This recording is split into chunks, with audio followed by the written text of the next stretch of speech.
Hello बच्चों, स्वागत है आपका एक नई क्लास में। आज की क्लास में पढ़ने वाले हैं क्लास 10th मैथमेटिक्स के अंतर्गत जो आपका चैप्टर नंबर 4 है द्विघात समीकरण। उसके अंतर्गत आज हम प्रश्नावली 4.3 को सॉल्व करने वाले हैं। ठीक है, इससे पहले हम प्रश्नावली 4.3 की बेसिक कॉन्सेप्ट और इसमें जितने भी एग्जाम्पल थे उन सभी को मैं आपको सॉल्व करा चुका हूँ, यानी कि आपको मैं कंप्लीट करा चुका हूँ। ठीक है, अगर आप उस वीडियो को देखना चाहते हो तो आपको प्ले को चेकआउट कर लेना है। ठीक है, प्लेलिस्ट में सारे वीडियो चैप्टर वाइज अपलोडेड है। ठीक है, वहां पर जाकर उन सभी वीडियो को देखकर अपनी कंप्लीट तैयारी कर सकते हो। ठीक है, तो बच्चों एक बार प्लेलिस्ट को जरूर चेकआउट कर लेना। ठीक है, आज की वीडियो में क्या करेंगे, आज की वीडियो में हम प्रश्नावली 4.3 को सॉल्व करने वाले हैं। ठीक है, इसमें आपके 5 क्वेश्चन है जो कि बहुत ही इंपॉर्टेंट है। ठीक है, तो ये जो आपका प्रश्नावली 4.3 है ये भी आपके लिए बहुत ही इंपॉर्टेंट है। ठीक है, तो बच्चों ध्यान से देखना किस प्रकार से हम सभी क्वेश्चन को करने वाले हैं। ठीक है, तो इसका जो बेसिक कॉन्सेप्ट वाला वीडियो है, ठीक है, उसको एक बार जरूर देख लेना। ठीक है, तभी आपको ये प्रश्नावली 4.3 आपको अच्छे तरीके से सब समझ में आएगा। ठीक है, तो अगर हम बात करें यहाँ पर क्वेश्चन नंबर फर्स्ट की, तो देखिए क्वेश्चन नंबर फर्स्ट क्या करा है।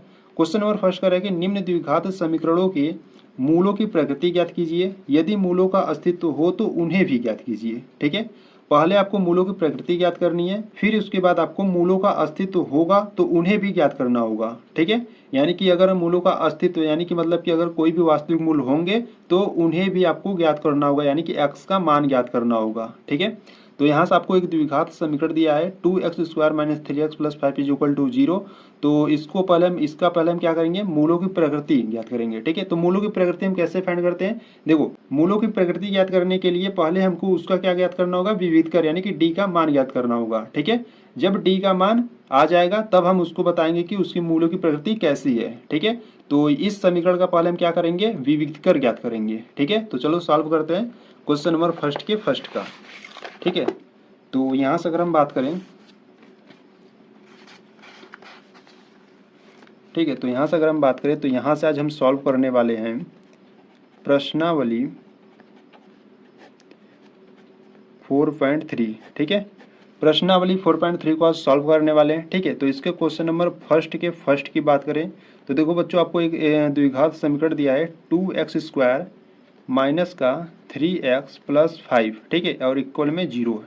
इस प्रकार से आपको एक द्विघात समीकरण दिया गया है। ठीक है, तो यहाँ से पहले इसका हम क्या ज्ञात करेंगे, विविधकर ज्ञात करेंगे। ठीक है, तो देखो यहाँ से अगर हम बात करें तो यहाँ से a का मान क्या है, a का मान 2 है। ठीक है, b का मान क्या है, b का मान -3 है, और c का मान क्या है, c का मान 5 है। ठीक है, ये आप जानते हो कि a b c हम कैसे फाइंड किए। ठीक है, देखो कैसे, अगर कोई स्टूडेंट को प्रॉब्लम हो रहा है तो देख लो यहाँ पे, देखो एक द्विघात समीकरण का जो मानक रूप होता है वो होता है ax² + bx + c = 0 होता है। ठीक है, ये होता है द्विघात समीकरण का मानक रूप। ठीक है, तो यहाँ पे देखो x² का गुणांक a है। ठीक है, और यहाँ पे देखो x² का गुणांक क्या है, 2 है, तो a का मान क्या निकल गया, 2 निकल गया। ठीक है, और यहाँ पे देखो x का गुणांक b है, तो यहाँ पर x का गुणांक -3 है, तो b का मान -3 आ गया। ठीक है, और यहाँ पे c अचर पद है और यहाँ पर 5 अचर पद है, तो c का मान क्या आ गया, 5 आ गया। ठीक है, तो इस प्रकार से हम a b c का मान ज्ञात करते हैं। ठीक है, तो यहाँ से अगर हम बात करें विविधकर की, ठीक है, तो यहाँ से अगर हम बात करें विविधकर की, तो यहाँ पे जो विविधकर का सूत्र होता है d = b² - का 4ac होता है। ठीक है, तो यहाँ से हम मान रखेंगे तो d बराबर, देखो b का मान क्या है, b का मान है -3, तो यहाँ पर हम रखेंगे -3 स्क्वायर लगाएंगे, -4 इंटू a का मान क्या है, 2 है, और इंटू c का मान है 5। ठीक है, तो इनको सॉल्व करेंगे, -3 का स्क्वायर करोगे तो कितना आ जाएगा, 9 आ जाएगा। ठीक है, -4 दूना 8, 8 पंजे 40। ठीक है, और यहाँ d = 40 में से 9 जाएगा तो कितना आ जाएगा, -31 आ जाएगा। ठीक है, तो यहाँ पे देखो ध्यान दो, d का मान क्या आ गया, -31 आ गया। ठीक है, अब जो d का मान है वो 0 से छोटा है, यानी कि ऋणात्मक में आ गया। ठीक है, जो d का मान है वो कैसा आ गया, ऋणात्मक में आ गया। तो ऋणात्मक में आ गया तो इसका जो इस समीकरण का जो कोई मूल होगा, नहीं होगा। ठीक है, तो यहाँ से आप लिख दोगे अतः, ठीक है, अतः दिए गए, ठीक है, अतः दिए गए समीकरण का कोई वास्तविक मूल नहीं है, कोई वास्तविक मूल नहीं है।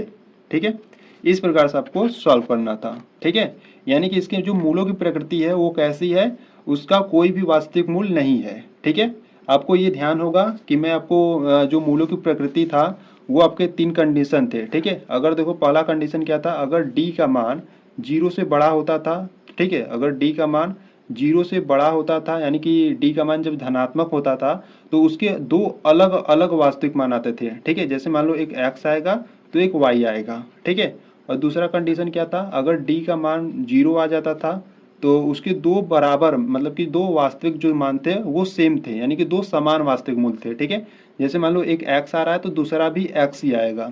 ठीक है, और तीसरा कंडीशन क्या था, तीसरा कंडीशन ये था, अगर d का मान 0 से छोटा है यानी कि ऋणात्मक में आएगा तो उसके जो वास्तविक मूल होंगे ही नहीं। ठीक है, यानी कि उसका कोई भी वास्तविक मूल नहीं होगा। ठीक है, तो ये कंडीशन थी। तो इससे पहले मैं आपको बेसिक वाले वीडियो में मैं आपको ये सब बता चुका हूँ। ठीक है, अगर आप बेसिक वाला वीडियो नहीं देखे हो तो एक बार जरूर देख लेना। ठीक है, अगर आप उसको एक बार देख लेते हो ना, अच्छे तरीके से समझ लेते हो, तो ये जो प्रश्नावली 4.3 है इसमें आपको कोई भी दिक्कत नहीं आएगा। ठीक है, तो ये आपको सूत्र ये सब जो जो आपके बेसिक कॉन्सेप्ट थे ये सब आपको याद होना चाहिए। ठीक है, तो यहाँ पे जो डी का मान आ गया था -31 यानी कि ऋणात्मक में आ गया था। ठीक है, तो यहाँ पे जो जब डी का मान माइनस में आ जाता है तो उसका कोई भी वास्तविक मूल नहीं होता है। ठीक है, तो यहाँ पर आपका क्वेश्चन नंबर फर्स्ट का फर्स्ट कंप्लीट हुआ। ठीक है, तो चलो क्वेश्चन नंबर सेकेंड को देखते हैं। देखो क्वेश्चन नंबर सेकेंड की बात करें तो देखो बच्चों, यहाँ पर क्वेश्चन नंबर सेकेंड में आपको एक द्विघात समीकरण दिया है 3x²। ठीक है, तो यहाँ से मैं लिख लेता हूँ 3x² -4 अंडर रूट में 3 दिया है। ठीक है,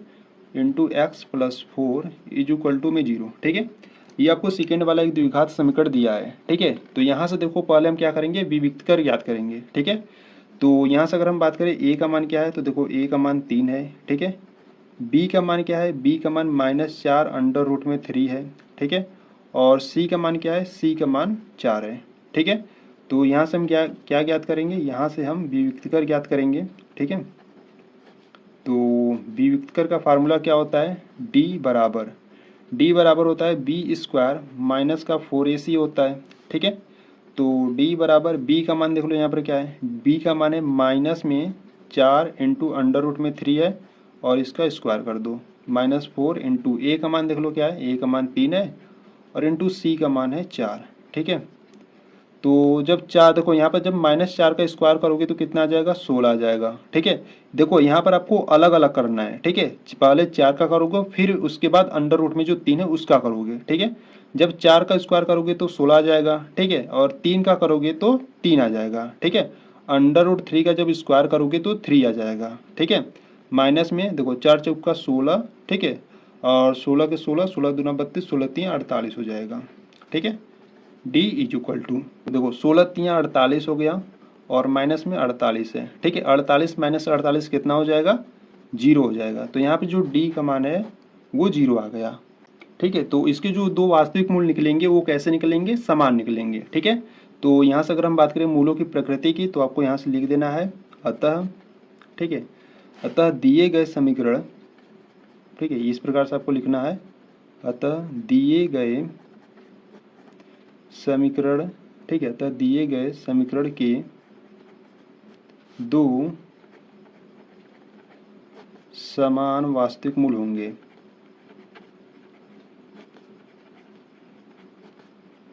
ठीक है, अतः दिए गए समीकरण के दो समान वास्तविक मूल हैं। ठीक है, अब दो समान वास्तविक मूल है तो वास्तविक मूल है तो उसको भी आपको ज्ञात करना था, क्योंकि आपको प्रश्न में कहा था कि यदि मूलों का अस्तित्व हो तो उन्हें भी ज्ञात कीजिए। ठीक है, तो यहाँ पर दो वास्तविक मूल है तो उन्हें भी हम ज्ञात करेंगे। ठीक है, मूल ज्ञात करने के लिए देखो बच्चों एक फार्मूला होता है। ठीक है, तो फार्मूला क्या होता है, x = -b ± अंडर रूट में b² - 4ac अपान में 2a होता है। ठीक है, ये फार्मूला होता है, या आप इसको इस प्रकार से लिख सकते हो, x = में -b ± अंडर रूट में d/2a होता है। ठीक है, इसको आप इस प्रकार से भी लिख सकते हो। ठीक है, देखो यहाँ पर जो b² - 4ac है ये आपका विविक्त कर है। ठीक है, यानी कि d का मान ही है तो यहाँ पर हम सीधा यहाँ पर d लिख दिए। ठीक है, और अपान में 2a तो 2a हो गया। ठीक है, तो इस फार्मूला और ये जो फार्मूला है दोनों क्या है, सेम फार्मूला है। ठीक है, तो हम यहाँ से क्या करेंगे, x यानी कि मूल ज्ञात करेंगे। ठीक है, तो यहाँ से हम लिखेंगे x = देखो यहाँ पर जो -b का मान है वो क्या है, देखो पहले माइनस लगा लो, b का मान देख लो, b का मान है -4। ठीक है, इंटू अंडर रूट 3 है। ठीक है, तो -4 है और कड़ी में 3 है। ठीक है, और यहाँ पर प्लस माइनस, देखो यहाँ पर जो है ये अंडर रूट में है, ठीक है, ये बी स्क्वायर माइनस 4ac है, यानी कि डी का मान है, ठीक है। तो डी का मान यहाँ पर क्या आया था, 0 आया था, तो हम यहाँ पर डायरेक्ट डी का मान 0 रख दे रहे हैं, ठीक है। तो बट्टे में क्या है, बट्टे में 2 गुणे ए का मान देख लो क्या है, ए का मान 3 है, तो यहाँ पर हम रख देते हैं 3। अब इसको सॉल्व कर लो, देखो माइनस माइनस तो प्लस हो जाएंगे, ठीक है। तो यहाँ पर आपको निकलेगा 4 into under root 3 plus minus under root में 0 तो 0 आ जाएगा, और बट्टे में क्या है, बट्टे में 3 दूना 6 हो जाएगा, ठीक है। अगर यहाँ पर पहले प्लस ले लो, ठीक है, अगर हम पहले प्लस लेंगे तो x is equal to 4 into under root 3 plus 0 बट्टे 6, ठीक है। इनको सॉल्व कर लो, तो 4 इंटू अंडर रूट 3 अपान 6, ठीक है। तो देखो संख्याएं कट रही है, 2 दूना 4 2 23 6, ठीक है। अगर इसको भी काटना चाहते हो तो आप काट सकते हो, ठीक है। देखो कैसे, यहाँ पे देखो जो 3 है, ठीक है, आप 3 को क्या लिख सकते हो, 3 को under root 3 into under root 3 लिख सकते हो, ठीक है। तो यहाँ पर आप काटना चाहते हो तो काट सकते हो, ठीक है। अगर आप यहाँ पर भी छोड़ देते हो तो आपका आंसर सही रहेगा, ठीक है। तो यहाँ पर आप इस प्रकार से लिख सकते हो, ठीक है, 2 इंटू अंडर रूट 3 बाई 3, ठीक है। तो यहाँ पर जब हम प्लस लिए तो एक्स का मान क्या आ गया, 2 इंटू अंडर रूट 3 बाई 3 आ गया, ठीक है। जब हम माइनस लेंगे यानी कि एक्स इज इक्वल टू, यहाँ पर जब हम माइनस लेंगे तो क्या आ जाएगा, देखो जब हम माइनस लेंगे और बट्टे में 6 है तो यहाँ से आपका निकलेगा वही निकलेगा, ठीक है। इसमें 0 घटाओगे तो वही संख्या आएगा, यहाँ से 2 से काट लो, 2 दूना 4 2 23 6, और यहाँ से आ गया 2 इंटू अंडर रूट 3 बाई 3, ठीक है। यानी कि देखो दोनों मान क्या है, सेम है, ठीक है। तो यानी कि यहाँ से जो x का मान आया वो क्या आ गया, 2 इंटू अंडर रूट 3 बाई 3, ठीक है, और 2 इंटू अंडर रूट 3 बाई 3 आ गया, ठीक है। ये दो x के मान आ गए, ठीक है। अब ऐसा क्यों हुआ, क्योंकि देखो जो d का मान था वो 0 था। अगर d का मान 0 आता है तो जो आपके वास्तविक मूल निकलते हैं वो दोनों समान निकलते हैं, ठीक है। तो इस प्रकार से आपको ये क्वेश्चन जो सेकंड था आपको सॉल्व करना था, ठीक है। तो यहाँ से आपका क्वेश्चन नंबर 2 भी कंप्लीट हुआ, ठीक है। तो चलो क्वेश्चन नंबर अब थर्ड को देखते हैं। तो देखो यहाँ से अगर हम बात करें क्वेश्चन नंबर थर्ड की, ठीक है, तो क्वेश्चन नंबर थर्ड की बात करें तो क्वेश्चन नंबर थर्ड में देखो बच्चों आपको एक द्विघात समीकरण इस प्रकार से दिया है, ठीक है। तो पहले हम लिख लेते हैं, ये आपको एक द्विघात समीकरण दिया है 2x स्क्वायर माइनस का 6x प्लस का 3 बराबर में 0, ठीक है। इस प्रकार से आपको एक द्विघात समीकरण दिया गया है, ठीक है। अब इसको आपको क्या करना है, सॉल्व आउट करना है, ठीक है। देखो यहाँ से अगर हम बात करें, यहाँ से जो a का मान है वो क्या है, 2 है, ठीक है, और b का मान क्या है, माइनस का 6, और c का मान क्या है, 3 है, ठीक है। तो यहाँ से अगर हम बात करें विविक्तकर की, ठीक है, विविक्तकर यानी कि d बराबर क्या होता है, b स्क्वायर माइनस का 4ac होता है, ठीक है। तो d बराबर देखो b का मान क्या है, b का मान माइनस का 6 है, ठीक है, स्क्वायर लगा दो, माइनस 4 इंटू a का मान क्या है 2, और इंटू c का मान है 3, ठीक है। d इज इक्वल टू 6 का स्क्वायर कितना होता है, 36 होता है, ठीक है, माइनस 4 दूना 8 8 त्रिका 24, ठीक है। d इज इक्वल टू 36 में से 24 जाएगा तो कितना बचेगा, 12 बचेगा, ठीक है। यहाँ पे जो d का मान आ गया वो कितना आ गया, 12 आ गया, ठीक है। देखो d का जो मान है वो 12 है यानी कि प्लस में है, ठीक है। अब d का जब मान प्लस में है यानी कि 0 से बड़ा है, ठीक है, तो वो कैसे होंगे, तो इसका जो वास्तविक मूल होगा वो अलग अलग होगा, ठीक है। तो यहाँ से आपको लिख देना है, अतः दिए गए समीकरण के दो अलग अलग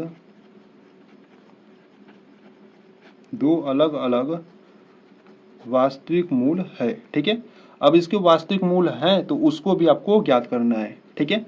तो मूल ज्ञात करने के लिए फार्मूला क्या होता है, फार्मूला होता है x is equal to minus B plus minus under root में B square minus 4ac upon में 2a होता है, ठीक है। या आप इसको इस प्रकार से लिख सकते हो, x is equal to minus B plus minus under root में d अपान में 2a लिख सकते हो, ठीक है। तो इसको लेकर हम सॉल्व करेंगे, ठीक है। तो यहाँ से अगर हम बात करें x is equal to minus है तो माइनस लगा लेते हैं। देखो b का मान देख लो, यहाँ पर क्या है, b का मान है माइनस का 6, ठीक है। तो b का मान है माइनस का 6, और यहाँ पर प्लस माइनस अंडर रूट में देखो d का मान हम फाइंड किए थे, तो d का मान यहाँ पर क्या था, 12, तो यहाँ पर रख दो 12, और बट्टे में 2 इंटू a का मान क्या है, a का मान है 2, ठीक है, रख दो। तो माइनस माइनस तो प्लस हो जाएंगे, ठीक है। तो यहाँ पर आपका 6 निकलेगा प्लस माइनस, देखो अंडर रूट में जो 12 है उसको आप क्या लिख सकते हो, अंडर रूट में 12 को आप लिख सकते हो 2 अंडर रूट में 3, ठीक है, और बट्टे में 2 दूना 4। देखो कैसे, जो अंडर रूट में 12 है ना उसको आपको क्या करना है, उसका लसा ले लो इस प्रकार से, ठीक है। 2 से काटोगे 6 आ जाएगा, 2 से काटोगे 3 आ जाएगा, और 3 से काटोगे तो 1, यानी कि आप 12 को लिख सकते हो 2 गुणे 2 गुणे 3, ठीक है। तो यहाँ पे जिसका जोड़ा बनता है ना उसको हम क्या करते हैं, बाहर रखते हैं, और जिसका नहीं बनता है उसको हम अंडर रूट में रखते हैं, ठीक है। तो यहाँ पे देखो 2 का यहाँ पर जोड़ा बन गया तो उसको हम क्या करेंगे, बाहर रखेंगे। 3 का जोड़ा नहीं बना तो उसको हम क्या करेंगे, अंडर रूट में रखेंगे, ठीक है। तो 12 को आप इस प्रकार से लिख सकते हो, 12 को आप क्या लिखोगे, 2 इंटू अंडर रूट 3, ठीक है। ये जो 12 है ना ये आपका अंडर रूट में रहता है, तब इसको आप इस प्रकार से लिखते हो, ठीक है। तो ये हो गया, ठीक है। यहाँ पर आपको समझ में आ गया होगा कि जो अंडर रूट में 12 है हम इसको इस प्रकार से कैसे लिखें, ठीक है। तो यहाँ से हम इसको सॉल्व आउट करेंगे। तो देखो यहाँ से अगर हम बात करें, ठीक है, तो अगर हम प्लस में लेते हैं, ठीक है, यहाँ पर अगर हम प्लस लेते हैं तो x is equal to 6 plus 2 under root 3 बट्टे में क्या है 4 है, ठीक है।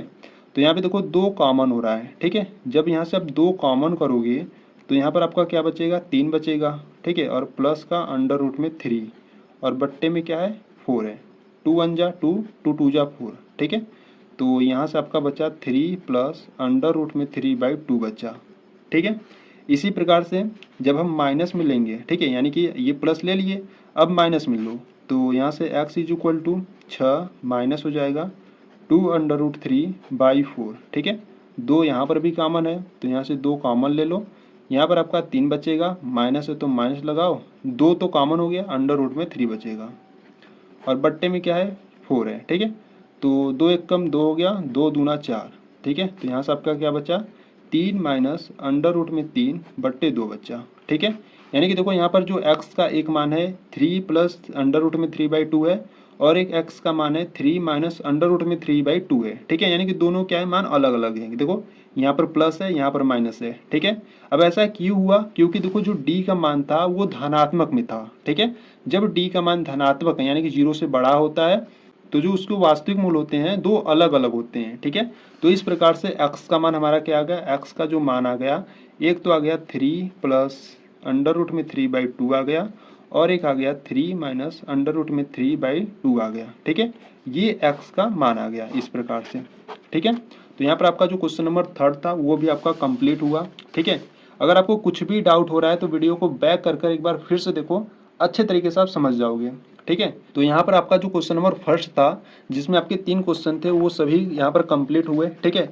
तो चलो क्वेश्चन नंबर 2 की बात करते हैं। देखो क्वेश्चन नंबर 2 करा है कि निम्न प्रत्येक, ठीक है, क्वेश्चन नंबर 2 करा है निम्न प्रत्येक द्विघात समीकरण में k का ऐसा मान ज्ञात कीजिए कि उसके 2 बराबर मूल हो, ठीक है।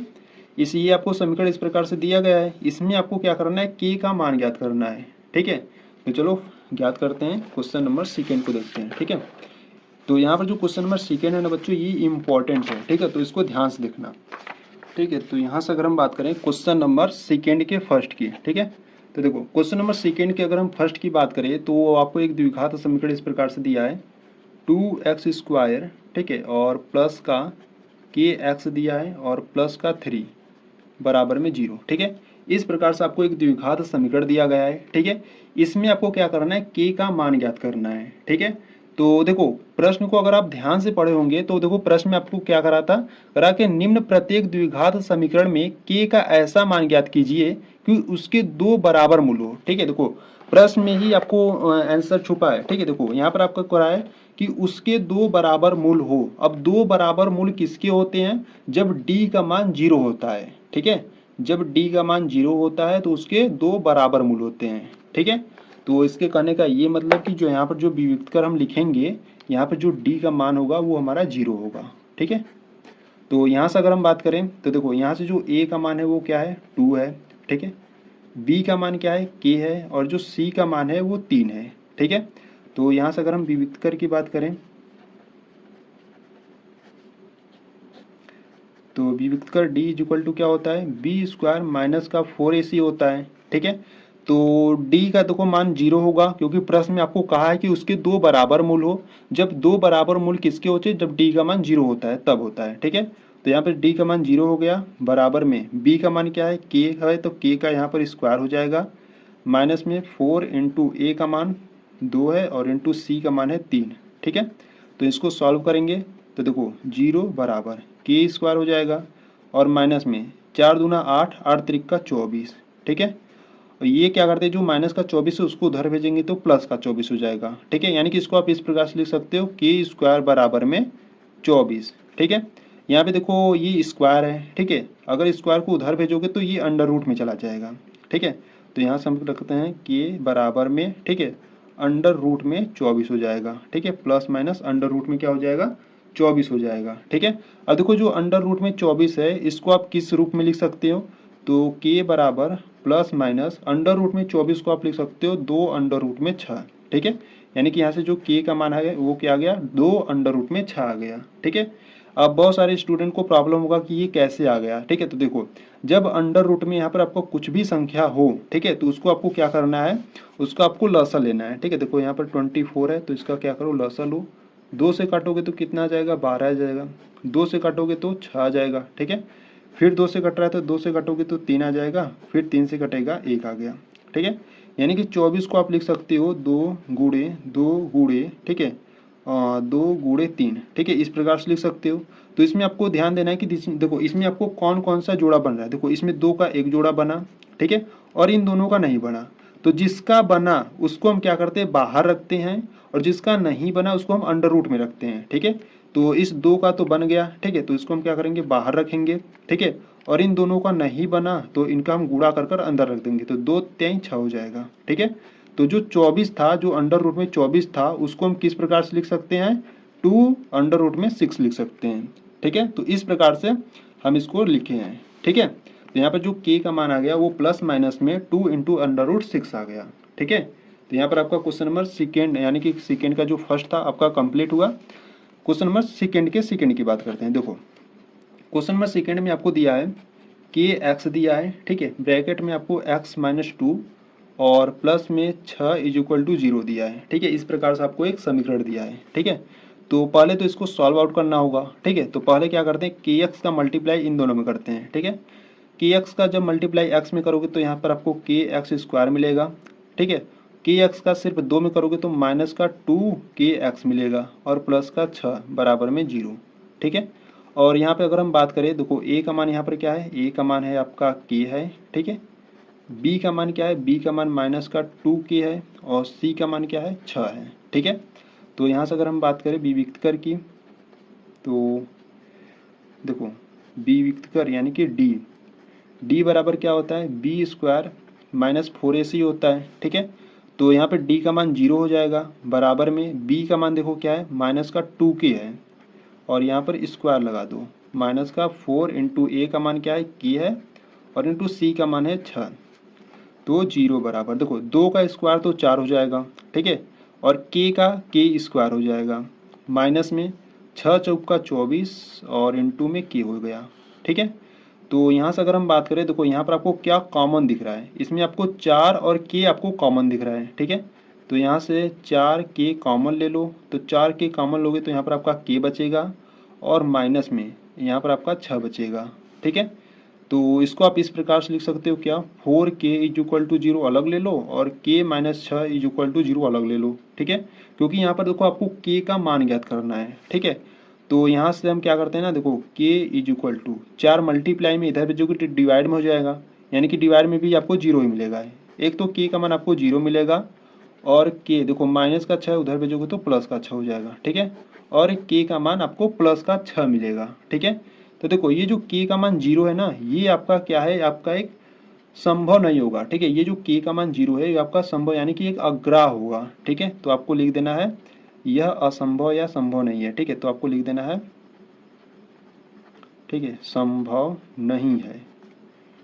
ठीक है, संभव नहीं है। क्यों नहीं है, क्योंकि ये समीकरण को संतुष्ट नहीं करेगा। ठीक है, अगर आप k का मान यहाँ पर आप 0 रखोगे तो ये समीकरण को संतुष्ट नहीं करेगा, यानी कि देखो बराबर में 0 है। ठीक है, k का मान 0 रखोगे तो लेफ्ट हैंड साइड है वो आपका 0 नहीं होगा। ठीक है, देखो यहाँ पर अगर k का मान 0 रख दो, ठीक है, k का मान अगर 0 रखोगे तो ये सब 0 हो जाएगा, पर यहाँ पर आपका प्लस का 6 बच जाएगा। ठीक है, इसीलिए यहाँ पर जो k बराबर 0 है ये समीकरण को संतुष्ट नहीं करेगा, इसीलिए ये संभव मान नहीं है। ठीक है, अगर k बराबर 6 रखते हो, ठीक है, अगर k बराबर 6 रखते हो तो इसका जो मान है 0 हो जाएगा। ठीक है, जो इस समीकरण को संतुष्ट कर रहा है। ठीक है, तो इसीलिए यहाँ पर जो k का मान 6 है वो आपका राइट आंसर होगा।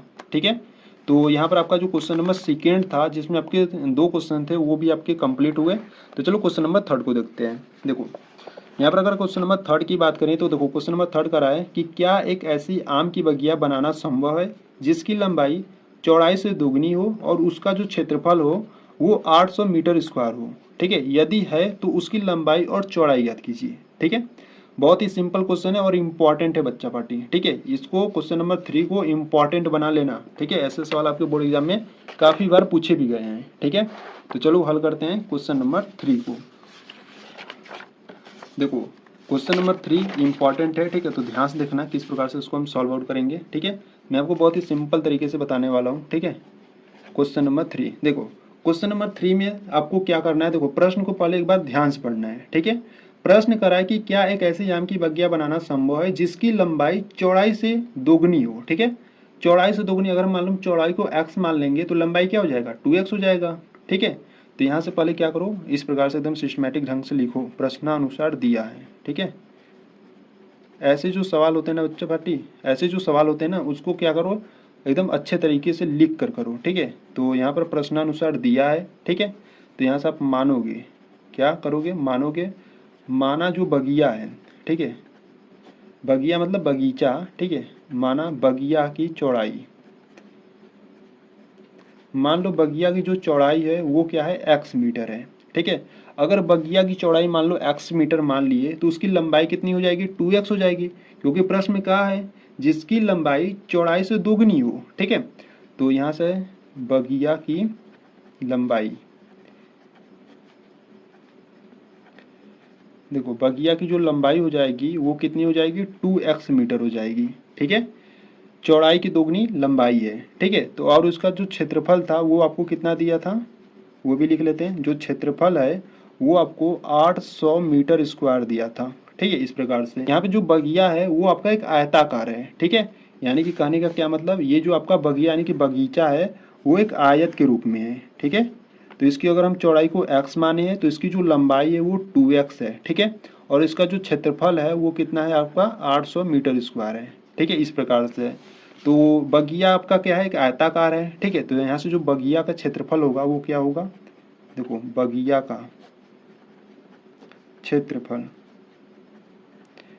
तो बगिया का जो क्षेत्रफल होगा वो लंबाई गुणे चौड़ाई होगा। ठीक है, लंबाई गुणे चौड़ाई होगा, क्योंकि आयत का क्षेत्रफल क्या होता है, लंबाई गुणे चौड़ाई होता है।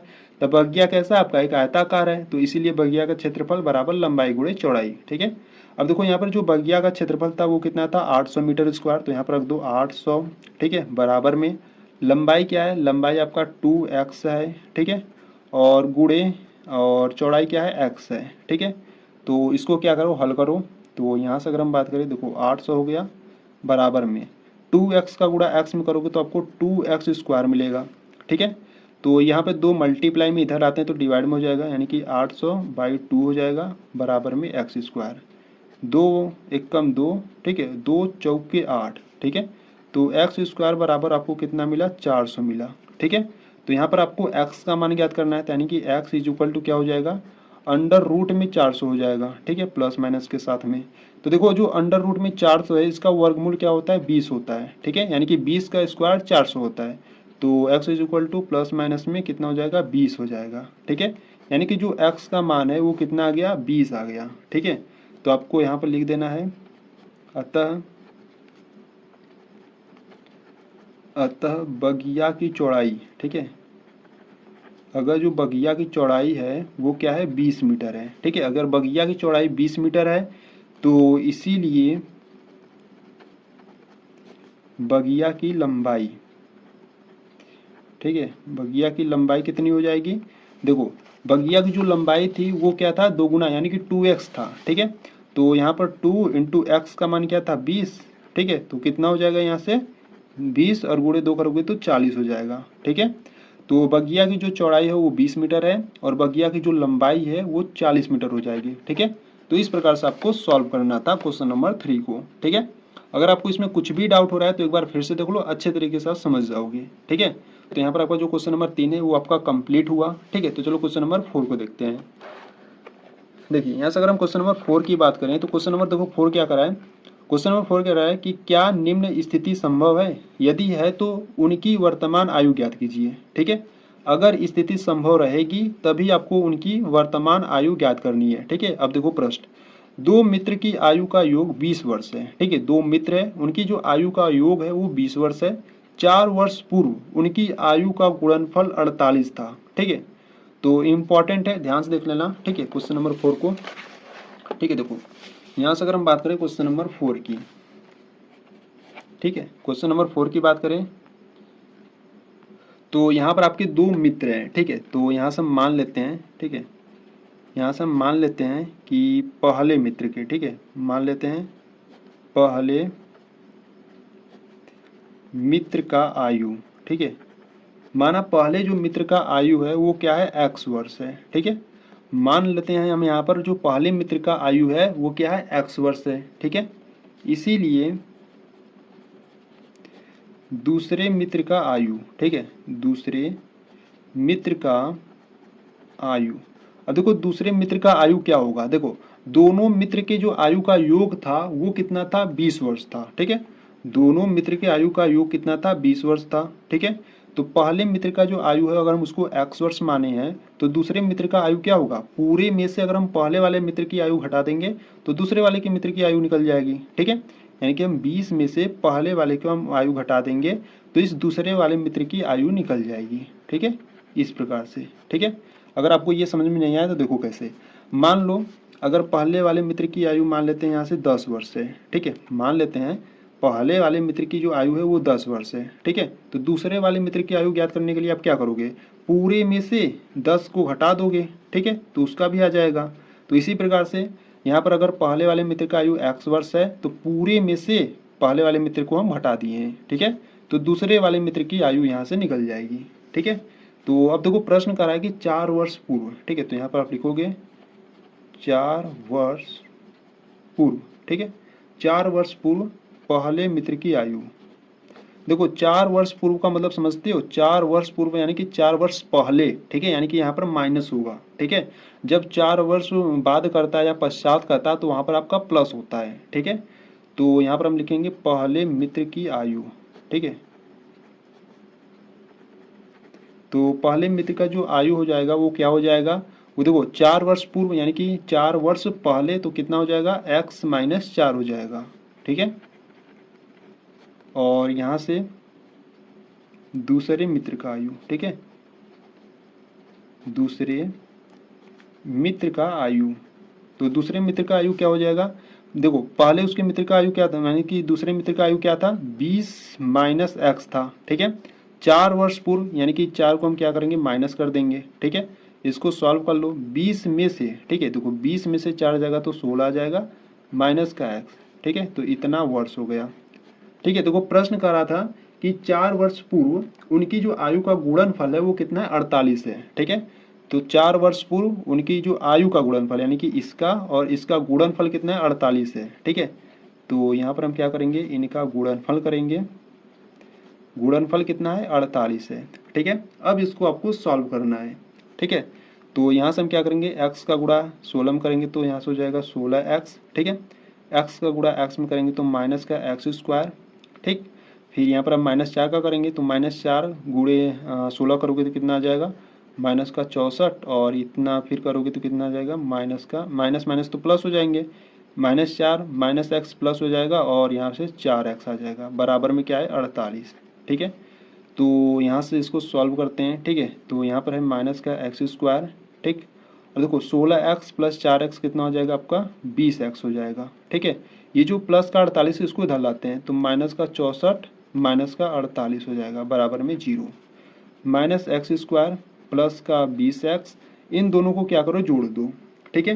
तो 8 4 12 की 2 हो जाएगा, ठीक है, और हाथ में आया एक 6 4 10 की 11 बराबर में 0, ठीक है। यहाँ पर माइनस कॉमन ले लो, ठीक है। जब आप माइनस को कॉमन लोगे तो यहाँ पर आपका एक्स स्क्वायर माइनस का 20x, ये माइनस है तो ये प्लस हो जाएगा बराबर में 0, ठीक है। यानी कि इसको आप सही रूप में लिख दो, x square minus 20x plus 112 बराबर में 0, ठीक है। ये आपको एक द्विघात समीकरण मिल गया, ठीक है। अब इस द्विघात समीकरण को आपको क्या करना है, हल करना है, यानी कि इसका आपको विभक्त कर ज्ञात करना है, ठीक है। तो यहाँ से यहीं पर हम सॉल्व कर लेते हैं, ठीक है। ठीक है, तो देखो यहाँ पे ध्यान दो, देखो यहाँ से अगर हम बात करें a का मान क्या है, तो a का मान यहाँ पर 1 है, ठीक है। और b का मान क्या है, b का मान माइनस का 20 है, और c का मान क्या है, c का मान है 112 है, ठीक है। तो b व्युत्क्रम का सूत्र क्या होता है, d इज इक्वल टू होता है b स्क्वायर माइनस का 4ac होता है, ठीक है। तो d is equal to b का मान क्या है, माइनस का 20 है, ठीक है, स्क्वायर कर दो, माइनस का 4 इंटू a का मान है 1, c का मान है 112 है, ठीक है। तो d इज इक्वल टू इसका स्क्वायर करोगे तो कितना आ जाएगा, 20 का स्क्वायर होता है 400, ठीक है। माइनस में इसका क्या करो, मल्टीप्लाई कर लो, ठीक है। तो मल्टीप्लाई करोगे तो 4 दूना 8 हो जाएगा, 4 एकम 4, 4 एकम 4, ठीक है। यानी कि d इज इक्वल टू देखो माइनस 448 में से प्लस का 400 जाएगा तो कितना बचेगा, माइनस का 48 बचेगा, ठीक है। यानी कि जो d का मान आ गया वो माइनस में आ गया, यानी कि ऋणात्मक में आ गया, ठीक है। तो यहाँ पर जो इसके मूलों की प्रकृति हो जाएगी वो कैसे हो जाएगी, इसका कोई भी वास्तविक मूल नहीं होगा, ठीक है। तो यहाँ आपको लिख देना है, ठीक है, आपको लिखना है क्योंकि इसका कोई वास्तविक मूल, ठीक है, वास्तविक मूल नहीं है, ठीक है। इसका कोई भी वास्तविक मूल नहीं है, इसीलिए यह स्थिति संभव नहीं है, ठीक है, ठीक है। इसके बाद आपको लिख देना है इसीलिए यह स्थिति संभव नहीं है, ठीक है। तो इसके बाद आपको इस प्रकार से आपको लिख देना है, ठीक है। तो यहाँ पर आपका जो क्वेश्चन नंबर 4 था, ठीक है, वो भी आपका कंप्लीट हुआ, ठीक है। देखो बच्चों, अगर आपको कुछ भी डाउट हो रहा है ना तो कमेंट्स बॉक्स में आपको बता देना है, ठीक है। अपना फीडबैक जरूर देना कमेंट बॉक्स में, ठीक है। तो यहाँ पर आपका जो क्वेश्चन नंबर 4 है वो आपका भी कंप्लीट हुआ, ठीक है। तो चलो क्वेश्चन नंबर 5 को देखते हैं। देखो यहाँ से अगर हम बात करें क्वेश्चन नंबर 5 का, जो इस प्रश्नावली का अंतिम क्वेश्चन है, ठीक है। तो इंपॉर्टेंट है बच्चों, ध्यान से देख लेना, ठीक है। देखो क्वेश्चन नंबर 5 का रहा है कि क्या परिमाप 80 मीटर तथा क्षेत्रफल 400 मीटर स्क्वायर के एक पार्क को बनाना संभव है, यदि है तो उसकी लंबाई और चौड़ाई ज्ञात कीजिए, ठीक है। आपको प्रश्न करा है कि परिमाप आपको 80 मीटर दिया है, क्षेत्रफल आपको 400 मीटर स्क्वायर का एक क्षेत्रफल है, ठीक है। आपको इसका क्या बनाना है, एक पार्क बनाना है, ठीक है। उस पार्क को बनाना संभव है कि नहीं उसको आपको ज्ञात करना, अगर संभव है तो उसकी लंबाई और चौड़ाई ज्ञात करनी है, ठीक है। देखो जो ज्ञात करनी है उसी को हम मान लेते हैं, ठीक है। लंबाई और चौड़ाई ज्ञात करनी है तो हम इसी को मान लेंगे, ठीक है। तो चलो हल करते हैं क्वेश्चन नंबर 5 को। यहाँ से अगर हम बात करें क्वेश्चन नंबर 5 की, ठीक है, तो यहाँ से अगर हम बात करें क्वेश्चन नंबर 5 की, ठीक है, तो इम्पॉर्टेंट है, ठीक है। क्वेश्चन नंबर 5 इंपॉर्टेंट है, इससे पहले जो आपका क्वेश्चन नंबर 3 था, 4 था, 5 था, ये सभी इंपॉर्टेंट है, ठीक है। तो ध्यान से देखना, देखो यहाँ से आपको क्या क्या दिया है, ठीक है। तो यहाँ से पहले हम कुछ मान लेते हैं, ठीक है, जो पार्क की लंबाई उसको मान लेते हैं, ठीक है। तो यहाँ से हम लिखते हैं माना, ठीक है, माना पार्क की लंबाई, ठीक है, माना पार्क की लंबाई हम क्या मान लेते हैं, x मान लेते हैं, ठीक है। या आप पार्क की चौड़ाई या लंबाई कुछ भी मान सकते थे, ठीक है, पर हम यहाँ पर क्या माने हैं, पार्क की लंबाई माने हैं, ठीक है। आप चौड़ाई भी मान सकते थे, ठीक है। और आपको देखो परिमाप कितना दिया है, ठीक है, परिमाप आपको दिया है 80 मीटर दिया है, ठीक है। और जो क्षेत्रफल है वो कितना आपको दिया है, जो बेटा क्षेत्रफल है वो आपको दिया है 400 मीटर स्क्वायर दिया है, ठीक है। और चूंकि परिमाप देखो आप जानते हो, ठीक है, देखो आपको एक पार्क बनाना है, ठीक है। अब पार्क कैसा बनेगा, पार्क आपको एक आयताकार बनाना है, ठीक है, ये आपको ध्यान देना है। जो यहाँ पर पार्क बन रहा है वो एक आयताकार बन रहा है, ठीक है। इसका जो क्षेत्रफल है वो कितना है, 400 मीटर स्क्वायर है, ठीक है। और ये जो बाहरी परिमाप है वो कितना है, वो 80 मीटर है, ठीक है। तो इसकी हमको क्या ज्ञात करनी है, इसकी हमको लंबाई, ठीक है। तो लंबाई को तो हम x मान लिए है, ठीक है। अब यहाँ पर जो चौड़ाई होगा वो क्या होगा, ये देखो कैसे। तो यहाँ से अगर हम बात करें तो ये एक आयताकार है, ठीक है। तो आयत का परिमाप क्या होता है, देखो आयत का परिमाप, ठीक है। सूत्र आपको याद होगा तो सवाल आसानी से कर लोगे, ठीक है। आयत का जो परिमाप होता है वो इसका जो सूत्र होता है वो होता है 2 ब्रैकेट में लंबाई, ठीक है, और धन चौड़ाई, ठीक है। ये आपका सूत्र होता है आयत के परिमाप का, ठीक है। तो आयत का जो परिमाप है वो आपको कितना दिया, 80 मीटर दिया है, ठीक है। बराबर में 2 ब्रैकेट में देखो लंबाई को आपने x माना था तो x हो गया, प्लस यहाँ से हम चौड़ाई को ज्ञात करेंगे, ठीक है। तो यहाँ से देखो 2 मल्टीप्लाई में है, ठीक है, इधर आएगा तो डिवाइड में हो जाएगा, यानी कि 80/2 हो जाएगा, बराबर में x प्लस चौड़ाई हो जाएगा, ठीक है। ये मैं आपको बहुत ही सिंपल तरीका बता रहा हूँ, ठीक है। तो ध्यान से देखना, देखो 2 एक कम 2 और इसको काटोगे तो 40 बार में कट जाएगा, ठीक है। यानी कि यहाँ से आपका आ गया 40 इक्वल में x प्लस चौड़ाई आ गया, ठीक है। x को उधर भेज दो तो माइनस में हो जाएगा, यानी कि 40 माइनस x हो जाएगा और बराबर में चौड़ाई हो जाएगा, ठीक है। यानी कि चौड़ाई यहाँ से आपका निकल गया 40 माइनस x निकल गया, ठीक है। और चूंकि देखो यहाँ पर आपको क्षेत्रफल भी दिया है, ठीक है, तो यहाँ पर हम क्या लिखेंगे, प्रश्नानुसार, ठीक है, प्रश्नानुसार। अब आयत का क्षेत्रफल क्या होता है, आयत का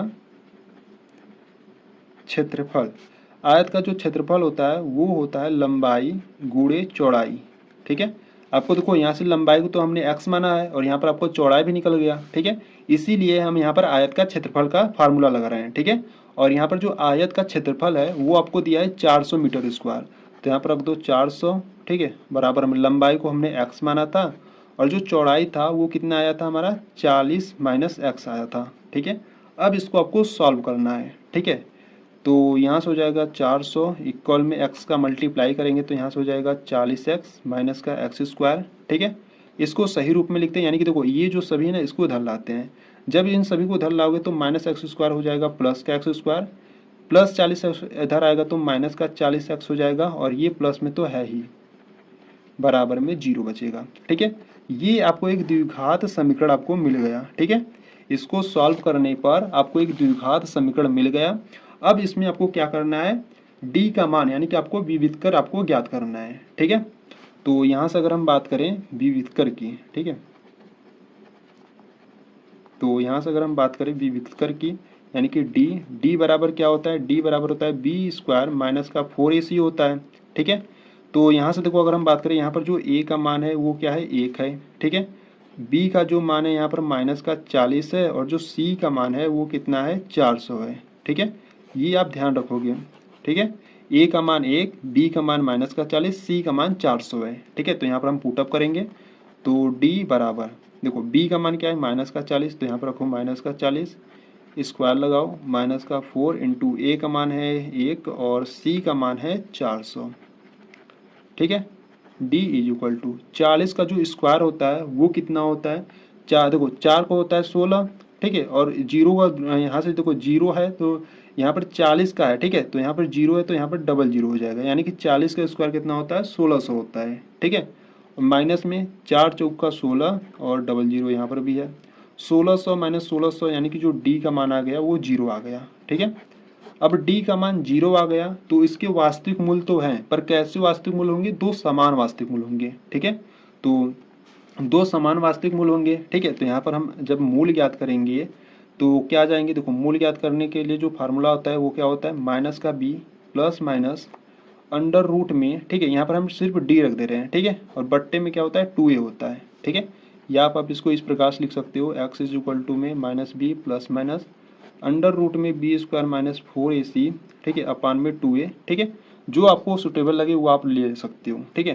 तो यहाँ पर ये थोड़ा सा सरल पड़ेगा क्योंकि यहाँ पर d का मान हम डायरेक्ट रखेंगे, ठीक है। तो x इज इक्वल टू में माइनस देखो b का मान क्या है, b का मान है माइनस का 40, तो यहाँ पर हम रखेंगे 40 माइनस में, ठीक है, प्लस माइनस d का मान है 0, ठीक है, और बट्टे में 2 इंटू a का मान है 1, ठीक है। तो इनको सॉल्व करेंगे, माइनस माइनस तो प्लस हो जाएंगे और प्लस माइनस 0 हो जाएगा, बट्टे में 2 आ जाएगा, ठीक है।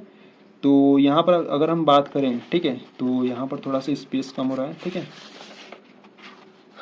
ठीक है। तो यहाँ से देख लेते हैं, ठीक है। देखो यहाँ से अगर हम बात करें तो अगर हम प्लस के लिए लें, ठीक है, अगर हम प्लस के लिए लिए तो x इज इक्वल टू क्या हो जाएगा, यहाँ पर हम प्लस लेंगे तो 40 हो जाएगा प्लस 0/2 हो जाएगा, ठीक है। तो यहाँ से जब इसको हल करोगे तो 40/2 आएगा, 2 एक कम 2 और 2 20 में 40 हो जाएगा, यानी कि यहाँ से जो x का मान आएगा वो 20 आएगा, ठीक है, प्लस लेने पर। अगर वहीं अब हम माइनस लेंगे तो x इज इक्वल टू क्या आ जाएगा, देखो यहाँ पर आपको क्या लेना है, माइनस लेना है, ठीक है। तो 40 माइनस 0/2, ठीक है, यानी कि 40/2, यहाँ से काटोगे तो 20 आ जाएगा इसका भी मान, ठीक है। यानी कि जो x का मान है वो क्या आ गया, एक तो 20 आ गया और दूसर का भी 20 आ गया, ठीक है। x के आपके दो मान निकले, एक 20 निकला, एक दूसर का भी 20 निकला। अब ऐसा क्यों हुआ, क्योंकि यहाँ पे जो d का मान था 0 था। जब d का मान 0 होता है तो उसका जो वास्तविक मूल्य निकलता है वो समान निकलता है, ठीक है। तो यहाँ से अगर हम बात करें, ठीक है, तो यहाँ से अगर हम बात करें पार्क की लंबाई की, पार्क की लंबाई की बात करें तो पार्क की जो लंबाई थी उसको हमने x माना था, तो यहाँ पर जो x का मान आ गया वो कितना आ गया, 20 मीटर आ गया, ठीक है। वही अगर हम चौड़ाई की बात करें, ठीक है, वही अगर हम चौड़ाई की बात करें तो देखो चौड़ाई जो था यहाँ पर हमने निकाला था, जो चौड़ाई था 40 माइनस एक्स था, ठीक है। तो जो चौड़ाई था वो 40 माइनस एक्स था, तो यहाँ पर हो गया 40 माइनस एक्स का मान क्या था, 20, तो 40 में से 20 जाएगा तो 20 मीटर आ जाएगा, ठीक है। यानी कि लंबाई भी 20 मीटर हो गया, चौड़ाई भी 20 मीटर हो गया, ठीक है। इस प्रकार से ये आपका क्वेश्चन नंबर 5 आपका कंप्लीट हुआ, ठीक है। तो यहाँ पर आपका जो क्वेश्चन नंबर 5 है वो भी आपका कंप्लीट हुआ, ठीक है। यानी कि ये जो आपका प्रश्नावली 4.3 है ये आपका पूरी तरीके से कंप्लीट हुआ, ठीक है। तो बच्चों इसमें आपको कोई भी अगर आपको क्वेश्चन डाउट है तो कमेंट्स बॉक्स में आपको बता देना है, ठीक है। आपको वीडियो कैसी लगी ये भी आपको बता देना है, ठीक है। एक लाइक जरूर कर देना, ठीक है। तो अगर आपको ये वीडियो अच्छी लगी तो वीडियो को लाइक कर देना, ठीक है। इससे पहले हम प्रश्नावली 4.1 प्रश्नावली 4.2 को बहुत ही अच्छे तरीके से मैं आपको कंप्लीट करा चुका हूँ, ठीक है। अगर आप उन सभी वीडियो को देखना चाहते हो तो आप प्लेलिस्ट को एक बार चेकआउट कर सकते हो, ठीक है। क्योंकि देखो प्लेलिस्ट में सभी वीडियोज आपको चैप्टर वाइज मिल जाएंगे, ठीक है। आपको वीडियो को ढूंढने की आवश्यकता नहीं होगा, बस आपको क्या करना है, प्लेलिस्ट वाले ऑप्शन में जाना है, वहां पर जाकर उन सभी वीडियो को देखकर अपनी कंप्लीट तैयारी कर सकते हो, ठीक है। तो बच्चों एक बार प्लेलिस्ट को जरूर चेकआउट कर लेना, ठीक है। तो आज की वीडियो में हमने प्रश्नावली 4.3 को कंप्लीट कर लिया, ठीक है। तो अगर आपको ये वीडियो अच्छी लगी तो वीडियो को लाइक कर देना, ठीक है। चैनल पर नया तो चैनल को सब्सक्राइब कर देना, ठीक है। चलो मिलते हैं नेक्स्ट वीडियो में, तब तक के लिए जय हिंद जय भारत।